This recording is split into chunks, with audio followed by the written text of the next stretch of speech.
लग्नानंतर होईलच प्रेम या मालिकेच्या पुढील काही येणाऱ्या भागांचे अपडेट जाणून घेऊया आपल्या आजच्या या व्हिडिओमध्ये. चला तर मग प्रेक्षकांनो सुरुवात करूया आपल्या आजच्या या व्हिडिओला.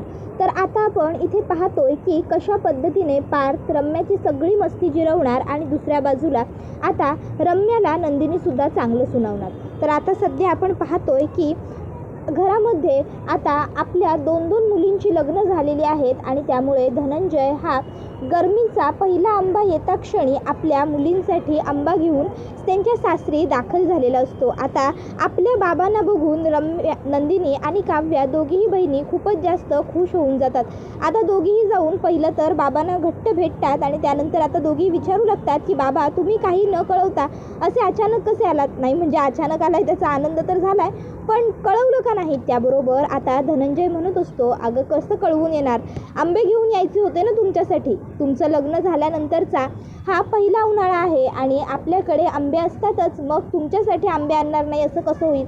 आणि माझ्या मुलींना आंबे किती आवडतात हे मला काही माहीत नाही की काय काय ग काव्या. त्याबरोबर काव्य म्हणते बाबा बरोबर तुम्हाला माहिती आहेत ना मला आंबे किती आवडतात ते. बरं झालं तुम्ही आंबे आणले. आता तर बघा आता तर ना मी दररोज एक आंबा तरी कमीत कमी कापून खाईन म्हणजे खाईनच. त्याबरोबर आता पुढे ती म्हणत असते तुम्हाला सगळ्यांना माहितीच आहे ना मला आंबे किती आवडतात. तुम्हाला सांगते लहानपणापासून आंबे म्हटलं ना की माझा जीव की प्राण. उन्हाळ्यात लोकांना जीव नकोसा होतो म्हणून लोकांना उन्हाळा नको वाटतो पण मला आंबे खायला मिळतात त्यामुळे उन्हाळासुद्धा आवडतो. आता काव्याने हे असं म्हटल्याबरोबर सगळ्या जणांना काव्याचं हसू येतं. सगळे म्हणतात काव्य अगं काहीही सांगशील आता. काव्य म्हणते काहीही काय खरं बोलतेय मी. नंदिनी ताईला हवं तर विचारा माझं आंब्यांवरती किती प्रेम आहे ते. मी आंबे सगळे खाऊ नये म्हणून कधी कधी आई आंबे वरती ठेवायची जेणेकरून माझ्या हाताला लागू नये. त्याबरोबर मग मालिनी काकू म्हणतात नाही ठीक आहे काव्या तुला आंबे आवडत असतीलही कदाचित खूप पण बाळा आता यावर्षी तुला आंबे खाता येणार नाही. आता काव्याला मालिनी काकूने यावेळी तुला आंबे खाता येणार नाही असं म्हटल्यावर काव्याला आश्चर्यच वाटतं. काव्या म्हणते काय झालं आई तुम्ही असं का म्हणालात मी आंबे नाही खाऊ शकत म्हणून. काय हरकत आहे मी आंबे खायला, एवढे आंबे आहेत आपल्याकडे. त्याबरोबर मालिनी म्हणते अगं बाळा कमी आहेत किंवा जास्त आहेत या हिशोबाने मी तुला खाऊ नको असं नाही म्हणत आहे. काव्या अगं ह्या अशा दिवसांमध्ये आंबे वगैरे नसतात खायचे. त्यावर मग नंदिनी काव्याला म्हणते काव्या अगं सुरुवातीच्या महिन्यांमध्ये आंब्या वगैरे नसतो खायचा. हे सगळे गरम पदार्थ असतात ना यामुळे त्रास होतो आपल्याला म्हणून ह्या गोष्टी खाणं टाळायच्या असतात. म्हणून आईने तुला सांगितलं आहे की आंबा खाऊ नकोस म्हणून तुला ह्या महिन्यांमध्ये सुरुवातीला आंबे खाता येणार नाही. काळजी करू नको तुला नंतर आंबे खाता येऊ शकतात. तुला नंतर हवा तितका आंबा तू खा पण आता खाऊ नको. त्याबरोबर आता वसुहत्या लगेच नंदिनीला टोमणा मारत म्हणते नाही काव्य आंबा नाही खाऊ शकत पण तू तर. त्याबरोबर नंदिनी म्हणते हो मी खाऊ शकते. त्यावर वसुहत्या म्हणते हो तू तर आईच होऊ शकत. त्यावर नंदिनी म्हणते होऊ शकत नाही आहे सध्या तोपर्यंत मी आंबे भरघोस खाईन हा वसुहत्या तुम्ही काही काळजी करू नका. आता नंदिनी वसुहत्याला चांगलं तोड उत्तर देते. त्याबरोबर इकडे काव्याला मात्र नंदिनी जे समजवत असते ते तिथेच थांबलेलं असतं आणि काव्य आता रागारागात तडातडा स्वतःच्या खोलीमध्ये निघून गेलेली असते. काव्य आता बेडवरती धनकन बसते आणि म्हणत असते अरे यार याला काय अर्थ आहे, हे नाही खायचं ते नाही खायचं, हे नाही करायचं ते नाही करायचं, असं नाही करायचं तसं नाही करायचं, खाली नाही वाकायचं खाली नाही बसायचं, असं नाही उठायचं तसं नाही बसायचं, असं नाही हे करायचं तसं नाही ते करायचं. अरे यार प्रेग्नन्सी आहे की आजारपण मला तर काही कळतच नाही आहे आणि का आली ही प्रेग्नन्सी. आता खरं तर काव्याची चिडचिड होत असते. काव्य म्हणत असते आंबा हा माझा जीव की प्राण आहे आणि एकदा का सीझन निघून गेला की पुन्हा मला आंबा भेटणार आहे का. उगाच घरातले सगळे मला सांगतायत नंतर खा. सगळ्यांना माहिती आहे नंतर आंबा परत येणारच नाही आहे. सीझन निघून गेला की आंबा कसा मिळणार आहे. पण काय करू आता मला ना कळतच नाही आहे घरातल्यांचं सगळ्यांचं का उगाच मला एवढे रिस्ट्रिक्शन करतायत. प्रेग्नंट आहे मी की आजारी आहे मी हे मलाच कळत नाही आहे. खूप जास्त होतं यार हे सगळं. आत्तापासून जर मला एवढे रूल्स फॉलो करावे लागत आहेत तर जेव्हा माझी डिलिव्हरी होईल तेव्हा तर हे सगळे माझं काय करतील, मला काय करायला लावतील. काव्याला आत्तापासूनच पुढचं सगळं टेन्शन आलेलं असतं आणि काव्य आता डोक्याला हात लावून बसलेली असते. तिला वाटत असतं की मला कळत नाही आहे मी काय करू. पार्थबरोबर बोलण्याचा इतक्यांदा प्रयत्न केला पण प्रत्येक वेळी काही ना काहीतरी अडचण येते आणि आमचं बोलणं अर्धवटच राहून जातं आहे. आता काही नाही काही तर मध्ये ती रामनवमीमध्ये आली. त्या रामनवमीमुळेच्या उत्साहात तर सगळ्यांच्या अंगात असा संचार विचारला होता त्यामुळे सगळं पुन्हा राहून गेलं. पण आता ते काही नाही. मी आता पार्थबरोबर लवकरात लवकर बोलूनच घेणार आहे. त्याबरोबर आता रम्या हिने काव्याला रागारागात रूममध्ये जाताना पाहिलेलं असतं. त्यामुळे आता रम्या विचार करते की हीच योग्य संधी आहे मी काव्याबरोबर जाऊन बोलण्याची, काव्याला फितवण्याची. मग आता रम्या ही अलगद सगळ्यांमधनं उठते आणि आता ती काव्याच्या रूमकडे येते. आता अलगद काव्याच्या खोलीत डोकावते आणि बघते तर काय, काव्याची चिडचिड होत आहे. काव्या ही रागराग करत आहे, एकटीच खोलीमध्ये बसलेली आहे. त्याबरोबर मग रम्या काव्याच्या मागून येते आणि अलगद तिच्या खांद्यावरती हात ठेवत म्हणते, काव्या काय गं, काय झालं, वाईट वाटतंय ना? अगं मला सुद्धा तुझ्यासाठी खूप वाईट वाटतंय. तू किती उत्साहाने सांगत होतीस तुला आंबे किती आवडतात, तू आंबे किती खातेस, आणि मालिनी मामीने अचानकच तुला आंबा खायचा नाही असं रिस्ट्रिक्ट केलं. पण काय करू गं काव्या, मी सुद्धा काही बोलू शकत नाही ना. पण मला हे सगळं माहीतच नव्हतं. हे सगळं कधी झालं आणि कसं मला काही कळलंच नाही. त्यावर काव्या सांगते, अगं तू टूरला गेली होतीस तेव्हा कळलं हे सगळं.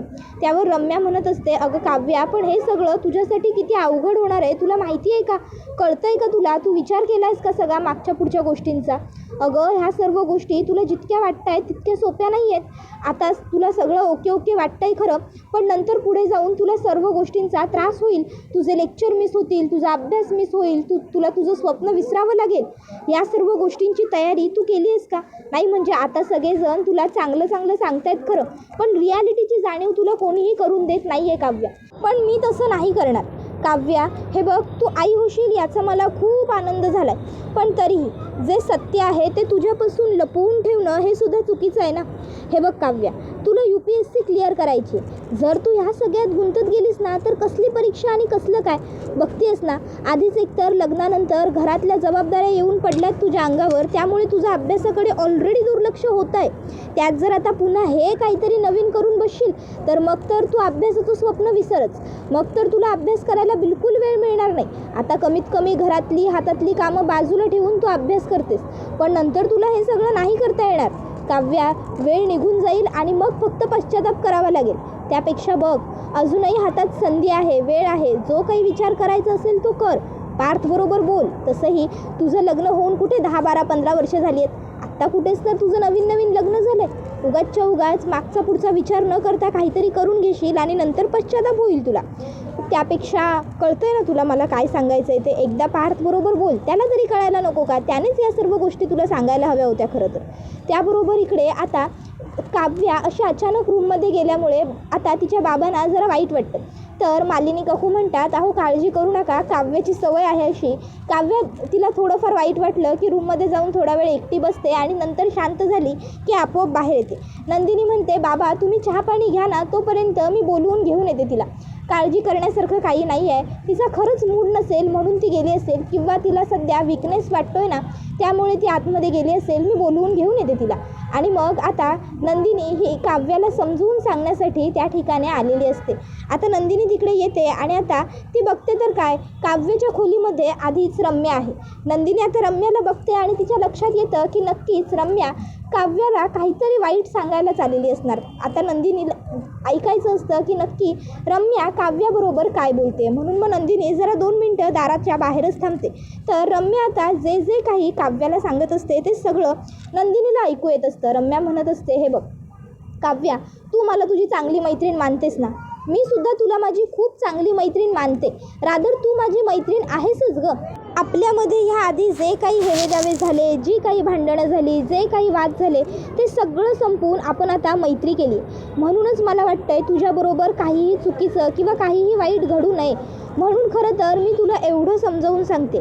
विचार कर काव्या, अजूनही वेळ तुझ्या हातात आहे, तुझ्या बाजूने आहे. अजूनही कशालाही उशीर झालेला नाही आहे. कळतंय ना तुला? त्याबरोबर नंदिनी तिकडे येते आणि म्हणत असते, वा रम्या वा, आज तर तू नालायकपणाचा कळस गाठलास. अगं जर काही सांगायचंच होतं तर जरा काहीतरी चांगलं सांगायचं होतंस ना. तू सुद्धा एक मुलगी आहेस ना. दुसऱ्या मुलीला वाईट गोष्टी सांगताना तुला काहीच वाटत नाही का गं?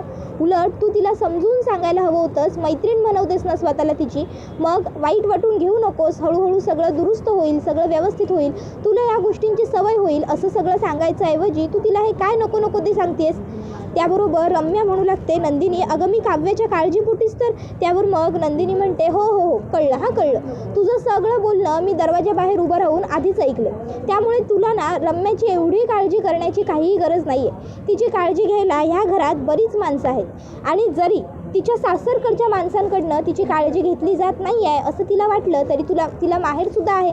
माहेर तर तिचं लांब असलं तरी तिची बहीण नंदिनी म्हणजे मी इथे आहे. त्यामुळे माझ्या बहिणीची काळजी कशी घ्यायची, माझ्या बहिणीला काय सांगायचं, काय द्यायचं, काय नाही करायचं, या सर्व गोष्टी मी बघून घेईन. तुला तिच्याबद्दल एवढी काळजी वाटण्याची, तुला तिची एवढी दया येण्याची काहीही गरज नाही आहे, समजलं. आणि आत्ता शेवटचं सांगते, पुन्हा सांगितलं नाही असं बोलू नकोस. काव्यापासून 1 नाही 2 नाही चांगले 5 हात लांब राहा. आणि जर पुन्हा मला तू काव्याच्या आसपास जरी दिसलीस ना रम्या, तरी तुझी गाठ माझ्याशी आहे हे एवढं विसरू नकोस. आतापर्यंत तू खूप काही वाईट कामं केली आहेस. आता जर पुन्हा काहीतरी वाईट घडवावं असं तुझ्या मनात येत जरी असेल ना, तरी तुझ्या मनाला तिकडेच आवर घाल. कारण यावेळी जर तुझ्याकडनं एखादी जरी छोटीशी चूक झाली ना, तरी मी तुला सोडणार नाही आहे. आणि तुला माहिती आहे नंदिनी बोलून नाही करून दाखवते. निघालीस तर बरं होईल की मी आता तुला हाताला धरून खोलीच्या बाहेर काढेपर्यंत तू इथेच थांबणार आहेस. नाही म्हणजे तुझी जर तशी काही इच्छा असेल तर तू निसंकोचपणे मला सांगू शकतेस. तुला हाताला धरून खोली बाहेर काढण्याची सुद्धा ताकद आहे माझ्यात. त्याबरोबर रम्या रागारागात तिकडनं निघून जाते. तशी काव्या नंदिनीला म्हणू लागते, ताई रम्याला एवढं घालून पडून बोलण्याची काहीही गरज नव्हती. एवढं ती वाईट आणि चुकीचं काहीही बोलत नव्हती. ती जे काही बोलत होती ते माझा विचार करून माझ्या काळजीपोटीच बोलत होती ना. उगाचच्या उगाच तू तिला एवढं सुनावलंस. खरं तर तिला एवढं सुनावण्याची गरजच नव्हती. का सुनावलंस उगाचच्या उगाच तू त्या बिचारीला एवढं? का तू एवढे तिचा अपमान केलास? एवढा अपमान करण्यासारखं तिने काहीही केलेलं नव्हतं. उगाच तिला वाईट वाटेल असं बोलत राहिलीस तू. तिला असं दुखवून, तिला असं तुचड्यासारखं बोलून काय मिळालं तुला? तसंही आता रम्या चांगलं वागायला लागली आहे. तिचं लग्नही ठरलं आहे. मग ती तरीही माझा वाईट विचार का करेल? उगाचच्या उगाच ताई तू रम्याला जे दुखावलंस ना ते सगळं मला नाही आवडलं. पुन्हा प्लीज रम्याबरोबर हे असं नको बोलत जाऊ. बिचारी चांगल्यापणी मला समजवायला आली होती आणि तू मात्र. त्याबरोबर नंदिनी म्हणत असते, काव्या बस पाणी पी. आणि मग ती काव्याला पाणी वगैरे देते आणि म्हणत असते, काव्य तुला माहिती आहे एखादा माणूस जेव्हा चुकत असतो आणि त्याचं संपूर्ण कुटुंब त्याला दाखवून देत असतं ना की तो चुकतोय, तेव्हा त्याला त्याच्या कुटुंबाचं ऐकायचं नसतं. पण जर एखादा सदस्य त्याची बाजू घेत असेल आणि त्याला सांगत असेल की नाही तू चुकत नाही आहेस, तू बरोबर आहेस, मग अगदी तो त्याचा शत्रू आहे हे त्याला माहिती असलं तरीही त्याला त्याच्या शत्रूचं पटतं. कारण त्यावेळी त्याला जे हवं ते करायला शत्रू मदत करत असतो ना. तसंच सध्या तुझ्या बाबतीत होतंय. रम्या कशी आहे हे तुलाही चांगलं माहिती आहे. नाही आता ती सुधारली वगैरे असेल, माझा तर या सर्व गोष्टींवर विश्वास नाहीच आहे. रादर पार्थचा सुद्धा या सर्व गोष्टींवर विश्वास नाही आहे की रम्या सुधारली असेल. पण तरीही तुला आणि जीवाला असं मनापासून वाटतंय की रम्या खरोखर सुधारली असेल, खरोखर बदलली असेल. म्हणून आम्ही फक्त तुम्हा दोघांसाठी गप्प बसलो. पण याचा अर्थ असा होत नाही की तिने काहीही बोलावं, कुठेही बोलावं. काव्य हे बघ, मला कळतं आहे तुला तुझ्या परीक्षेचं टेन्शन आलं आहे, या सर्व गोष्टींमध्ये हे सगळं घडतं आहे, मला सगळं माहिती आहे. पण तू चुकीचा किंवा निगेटिव्ह विचार करण्यापेक्षा पॉझिटिव्ह विचार कर. आपलं संपूर्ण कुटुंब आहे आपल्याबरोबर असा विचार कर. हे बघ काव्या, जी गोष्ट कुणाकुणाला मागूनही मिळत नाही ती गोष्ट देवाने आपोआप तुझ्या पदरात दिली आहे. उगाचच्या उगाच नाकारू नकोस. आणि तुला काळजी वाटते ना सर्व गोष्टींची, अगं पण इतकी काळजी करण्याची गरजच नाही आहे. हे बघ, जे व्हायचं ते होतंच, जे घडायचं ते घडतंच. उदाहरणार्थ बघ, काल खरं तर सगळ्यांची अशी इच्छा होती की पाळणा तू म्हणावा, पण जे नशिबात होतं तेच घडलं. कालचा पाळणा मलाच म्हणावा लागला. तो पाळणा म्हणत असताना मला वाईट वाटलं, दुःख झालं, त्रास झाला. काहीही जरी झालं असलं तरीसुद्धा जे नियतीच्या मनात होतं ते घडलं, मला ते करावं लागलं. तसं असतं काव्या, जे घडणार असतं ना ते घडतंच. आपण कधीही नशीब आणि नियती यांच्या पुढे जाऊ शकत नाही. आणि मुळात माणसाने ना त्यांच्या पुढे जाण्याचा कधी प्रयत्नही करू नये. कारण ज्या गोष्टी घडूच शकत नाही त्या गोष्टी घडतील, त्या गोष्टी घडाव्या अशा अपेक्षाच करणं चुकीचं असतं असं म्हणतात ना. मग जसं जे घडणार आहे ते थांबवणं, त्याचा प्रयत्न करणं सुद्धा चुकीचं असतं. काव्य हे बघ, आई होणं ही आयुष्यातली सगळ्यात चांगली गोष्ट आहे आणि मला असं वाटतं देवाने ती संधी आयती तुला दिलेली आहे. तर प्लीज ती गमावू नकोस, चुकीचा काहीतरी विचार करू नकोस. मला माहिती आहे सध्या तुला खूप काही प्रश्न पडलेत, पण सगळ्या प्रश्नांची उत्तरं एकत्र एकदम मिळत नाही. हळूहळू प्रत्येक गोष्ट उलगडत जाईल, कळत जाईल. तू जर सर्व गोष्टी तुला एकदम समजाव्या असा विचार केलास तर नाहीच जमणार. विचार कर ना, जेव्हा तुम्ही अभ्यास करता तेव्हा अभ्यासात सुद्धा सिलेबस तुम्ही एका दिवसात सगळा क्लिअर करता का, कवर करू शकता का? काव्या म्हणते ताई अगं काय बोलतेस हे, त्यावर नंदिनी म्हणते तेच ना, नाही ना होत. मग आयुष्यातले प्रश्न आहेत काव्या, इतक्या सहज इतक्या पटकन सुटतील का? जर अभ्यास जे पुस्तकी ज्ञान आहे त्याचे प्रश्न सोडवायला वेळ लागतो तर आयुष्याचे प्रश्न सोडवायला सुद्धा वेळ लागेलच ना बाळा. तर दुसऱ्या बाजूला इकडे आता रम्या ही खोलीत आलेली असते आणि रम्याला खूप जास्त राग आलेला असतो. रम्याची चिडचिड होत असते. रम्या म्हणत असते की त्या नंदिनीची हिंमत कशी झाली मला येऊन सुनवायची, मला येऊन बोलायची. तिकडे ना खरं तर काव्य होती नाही म्हणून मी गप्प राहिले. फक्त तिकडे काव्य नको हवी होती, मग चांगलं मी सुद्धा तिला हिणावलं असतं, चांगलं सुनावलं असतं. ती समजते काय नंदिनी स्वतःला, कुठूनही येते, काहीही बोलते आणि कशीही निघून जाते का? तिला काय वाटतं ती बोलली म्हणून मी गप्प बसले? नाही, सध्या मला ना काव्याच्या गुडबुकमध्ये राहायचं आहे ना म्हणून मी गप्प बसले. तर इकडे आता विजय हा सतत रम्याच्या फोनवरती फोन करत असतो. वसुहत्या म्हणते बाई हा बघ हा विजय कधी धरणं फोन करतोय, तू केव्हापासून तुझा फोन हा रूममध्येच ठेवून गेली होतीस, धर बाई उचल एकदाचा त्याचा फोन आणि त्याच्याशी बोल.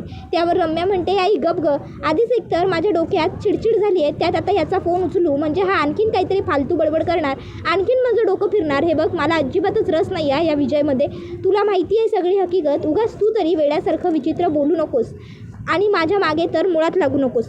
मला ह्या विजयमध्ये काहीचाही इंटरेस्ट नाही आहे. पार्थपर्यंत पोहोचण्यासाठी विजय हा फक्त माझी शिडी आहे, माहिती आहे ना तुला, त्यामुळे प्लीज शांत बस. त्याबरोबर आता वसुहत्या म्हणते म्हणजे तू त्याचा फोन उचलणारच नाही आहेस का? रम्या म्हणते नाही.